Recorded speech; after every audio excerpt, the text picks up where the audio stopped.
नमस्कार, स्वागत है आपका न्याय पथ में। सीपीसी में हम पढ़ रहे थे रेस जुडिकाटा और आज हम शुभारंभ करेंगे केस के साथ V Purushottam Rao versus union of India 2001 का सुप्रीम कोर्ट का ये केस है, जहां बताया गया पब्लिक इंटरेस्ट हमेशा ओवरराइड करता है प्राइवेट इंटरेस्ट वाले मामले पे। ऐसे पब्लिक इंटरेस्ट वाले मामले में भैया कंस्ट्रक्टिव रेस जुडिकाटा बिल्कुल अप्लाई नहीं होता, और रेस जुडिकाटा अप्लाई होता है या नहीं होता यह केस टू केस डिपेंड करता है। अब सवाल उठता है, क्या रेस जुडिकाटा आर्बिट्रेशन पे अप्लाई होता है? हाँ, क्योंकि यहाँ भी डिसीजन मिलता है अवार्ड के रूप में जो बाइंडिंग होती है पार्टी पे, तो यहाँ पे रेस जुडिकाटा अप्लाई होता है। ठीक है, आर्बिट्रेशन का समझ में आता है, पर इंटरनेशनल आर्बिट्रेशन का क्या? तो इस पे केस है union of India versus Videocon companies, नहीं, union of India versus Videocon industries 2011 supreme court का केस है। यहाँ सुप्रीम कोर्ट ने कहा इंटरनेशनल आर्बिट्रेशन पे भी रेस जुडिकाटा अप्लाई होता है। अब सवाल उठता है, क्या रेस जुडिकाटा टैक्स प्रोसीडिंग पे अप्लाई होता है?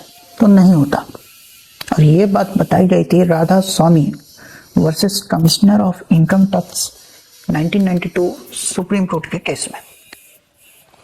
रेस जुडिकाटा से मिलता जुलता प्रोविजन है स्टॉपल, जो हम भारतीय साक्ष्य अधिनियम जो पहले इंडियन एविडेंस एक्ट में था वहां पढ़ेंगे।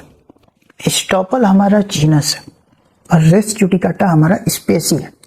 स्टॉपल में क्या होता है, मान लीजिए मैंने कोई वक्तव्य दिया, दूसरे पर्सन ने उसे सच मान लिया और कोई कृत्य किया उस वक्तव्य के आधार पे। मैंने कुछ बोला, दूसरे ने माना और कुछ कर दिया उस पे। अभी मैं अपने कथन से पीछे नहीं हट सकता, ये है अपना स्टॉपल। रेस जुडिकाटा जो है ये स्पेसी है, ये ब्रांच है स्टॉपल का। इसको स्टॉपल बाय रिकॉर्ड बोलते हैं। रिकॉर्ड का मतलब क्या होता है? पुराना जजमेंट। ये जो कंपैरिजन है ये बताया गया था केस में Bhanu Kumar versus Archana Kumar 2005 supreme court, और Swami Atmanand versus Shri Ram Krishna Tapovan 2005 supreme court में। और भी डिफरेंसेस है दोनों में, जैसे Res judicata results because of the result of the court.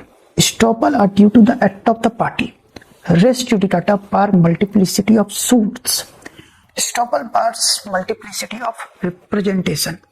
Res judicata ousts the jurisdiction of the court. Estoppel shuts the mouth of the person. Res judicata binds both parties. Estoppel binds only the party who made the representation. अभी ये था दोनों का comparison.